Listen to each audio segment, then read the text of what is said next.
Sekarang saya tanya nih bapak-bapak nih. Sudah makan belum? Nah, usah makan dulu. Ada satu quote yang saya biasa sering sampaikan. Hunger is the first element of self-discipline. If you can control what you drink and what you eat, you can control everything else. Lapar itu adalah elemen pertama disiplin diri. Kalau kita bisa ngatur lapar, kita bisa ngatur yang lain. Kalau pas lagi lapar, coba jangan langsung makan dulu. Biarkan tubuhnya mendetoks dulu. Biarin dulu. Kenapa? Karena kata kuncinya, ya tubuh kita tuh kalau nggak ada bahan baku yang masuk, dia akan bongkar bahan baku yang ada. Dan bahan baku yang paling sering jadikan bahan pembongkaran tuh namanya lemak. Jadi sebenarnya kalau kita ngerti konsep lapar ini, kita akan lebih senang lapar.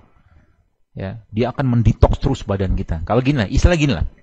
Biar teman-teman paham. Saya punya singa. Singa saya ini biasa dikasih 1 kilo, misalkan ini contoh aja. 10 kilo daging singa ini. Setiap hari dia makannya begitu. Nah sekarang singa ini saya cuma kasih 1 kilo atau 3 kilo lah daging. Berarti kan ada pengurangan sekitar berapa tuh? 3/4-nya lah. Ya, singa tadi. 3/4-nya dikurangi, dia cuma makan 1/3. Lalu singa yang cuma makan 3 kilogram daging tadi, saya lepas ke kerumunan orang. Kira-kira apa yang terjadi? Dia akan makan orang kan? Tubuh kita itu juga sama. Kalau gula masuk, diubah jadi glikogen. Glikogen nggak kepake, diubah jadi lemak. Lemak itu letaknya paling dalam. Ya, jadi paling disimpan di tubuh kita itu dan paling susah dibongkar. Makanya cara membongkar lemak itu paling mudahnya adalah bongkar dia menjadi energi dengan cara sering-sering melaparkan diri. Proses ini kalau terjadi atau kita lakukan, maka tubuh akan melakukan satu proses namanya autofagi.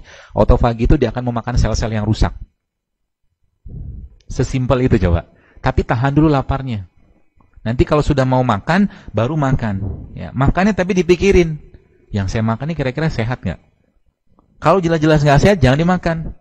Tadi saya katakan, kenapa banyak orang, saya tidak anti nasi Padang. Ya, tapi kalau teman-teman makan nasi Padang, habis makan, apa yang terjadi? Ngantuk nggak? Kenapa ngantuk? Nggak kenyang juga, ya, nggak terlalu kenyang, kan porsi-porsi sederhana lah. Tapi kenapa ngantuk? Bukan, tapi karena tubuh nggak mampu mengeluarkan, tubuh tidak mampu mengolah makanan tadi dengan baik, hingga tubuh minta istirahat. Gitu sebenarnya. Beda nasibnya kalau Anda makan rujak. Coba makan rujak ngantuk nggak? Nggak ngantuk karena masih ada enzimnya, vitaminnya, mineralnya. Di nasi Padang nggak ada itu semua. Dan nasi Padang tidak salah. Tidak salah nasi Padang. Orang Padang makan nasi Padang dari zaman dulu kan? Betul nggak? Tapi orang Padang dulu makan nasi Padang, habis makan nasi Padang dia beternak, berkebun, berladang. Naik sepeda, bawa gerobak, kebakar kalorinya kita. Update status. Kan begitu kan kejadiannya kan? Bukan salah di makanannya, meskipun secara kualitas mungkin tidak sama kayak dulu. Beras kita zaman sekarang udah penuh dengan pestisida. Sayur kita udah penuh dengan pestisida. Mandul semua orang gara-gara itu. Faktanya begitu. Karena pestisida itu salah satu pemicu, selain kanker ya, dia pemicu kemandulan juga. Gitu.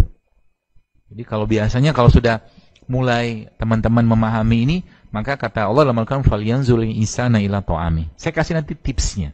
Ya. Karena waktu kita nggak banyak, saya kasih tips. Tapi fahami dulu ini. Ya, supaya apa? Supaya jangan zolim lagi dengan badan kita. Ya, banyak orang tanya, kenapa sih hidup sehat? Kan toh kita akan mati juga. Betul. Tapi pernahkah kita berpikir ada namanya takdir yang bisa diubah dengan ikhtiar? Anda sekarang kalau saya tanya, pengen mati kayak apa? Mati kan dipersiapkan. Seseorang itu kan mati sudah dengan kebiasaannya. Ya. Nggak pengen kita mati, nyusahin keluarga, nyusahin suami, istri, anak, orang tua dengan penyakit yang kita bisa cegah dari sekarang. Gitu loh.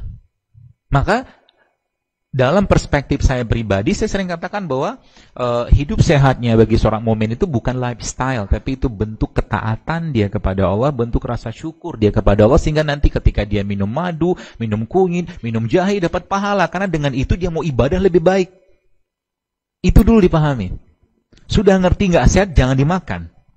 Gitu loh. Contoh misalkan saya bilang nasi goreng boleh nggak Anda makan? Boleh kalau Anda mau. Kalau saya dikasih nasi goreng nggak mau. Ya, saya lebih milih yang lain. Kalau ada air putih, saya minum air putih aja. Ya, Contoh misalkan, kemarin teman-teman di Makassar tanya, bagaimana cara makan coto Makassar? Saya ajarin cara makan coto. Coto tahu kan? Coto Makassar enak banget kan? Enak. Saya ajarin caranya. Kan biasa kalau kita makan coto, dikasih jeruk nipis kan? Nah, jeruk nipisnya minta tuh 1 mangkok gitu. Sambil gelas air 2-3 gelas, peresin jeruknya, minum 1 gelas, 2 gelas, 3 gelas. Kenyang kan? Nah, pulanglah sudah habis itu. Boleh sih makan coto, ya. Boleh makan nasi padang, tapi habit sehat kita sudah ada belum? Ini habit. Udah, banyak orang bilang, boleh nggak makan? Boleh. Kalau apa? Tapi pakai prasyarat dulu lah. Mau makan yang kayak begituan, yang jelas-jelas katakanlah, tadi saya katakan, dengan kondisi kita, gerak kita kurang, ya.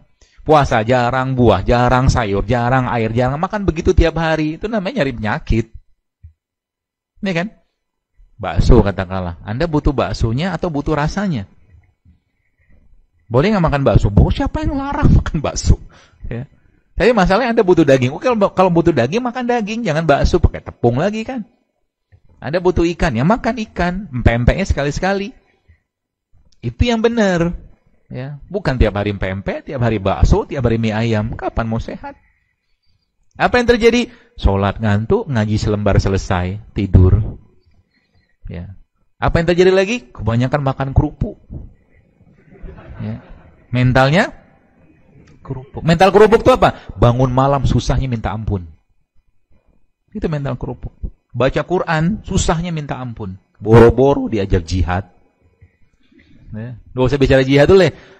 Dia melawan dirinya untuk bangun malamnya, susahnya minta ampun. Ya. Melawan dirinya untuk melawan kantuknya untuk baca Quran, susah. Kenapa? Kebanyakan kerupuk. Ya. Bahasa konotasinya gitulah. Karena makanan mempengaruhi perilaku. Makanan mempengaruhi perilaku. Orang yang makannya tidak halal pasti perilakunya nggak baik.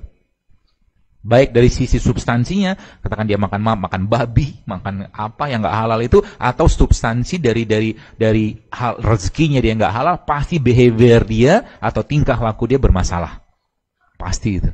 Karena seperti itu adanya. Ya. Jadi kalau Anda mau hatinya lembut, bagaimana caranya? Banyakin makan sayur, banyakin makan buah, nanti gampang nangis.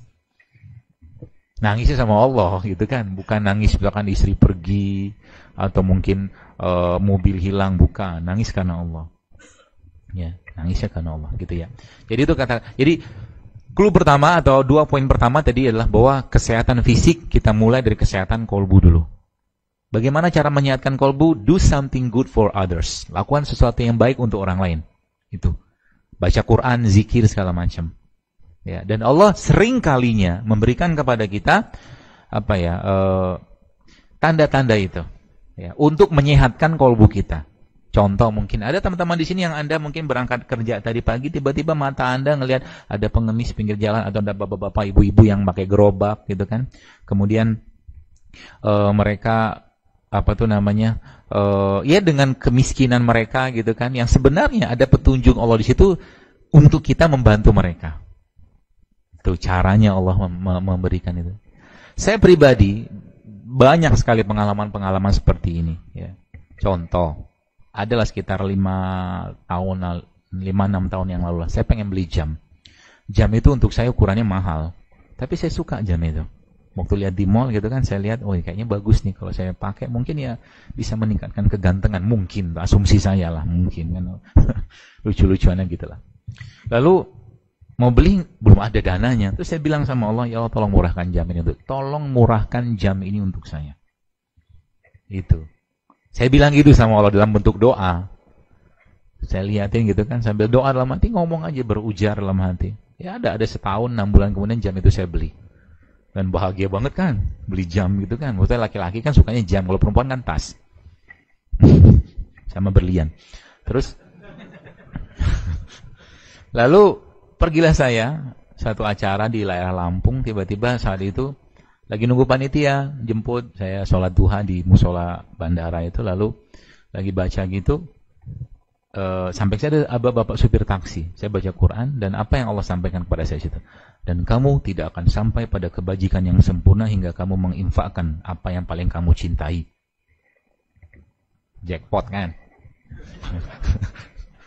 Judulnya lagi senang-senangnya jam kan? Ya. Apa yang saya kerjakan? Ya saya bilang sama Allah, ya Allah saya nggak cinta jam ini, saya bilang. Saya buka jam itu, saya kasih ke supir taksi itu. Saya ambil uang cukup banyak waktu itu ya, untuk ukuran beliau lah ya. Kayak sama, dan feel free banget. Jadi kita menembus ambang threshold nafsunya kita. Kalau sampai pada titik itu, maka nanti teman-teman, Anda akan lebih membutuhkan satu piring yang isinya sabar, syukur, ikhlas, tawadu, penyayang, pemaaf, daripada satu piring yang isinya makanan paling sehat. Sabar justru lebih Anda butuhkan. Lebih Anda rasakan lapar kepada sabar tadi daripada minuman paling sehat sedunia, katakanlah. Nanti kalau sampai pada titik itu. Sehingga nanti apa yang terjadi? Akhlak kita, iman kita, emosi kita akan terus-menerus Allah perbaiki dengan itu semua. Ya, makanya kuncinya sehat dalam Islam adalah jangan banyak makan.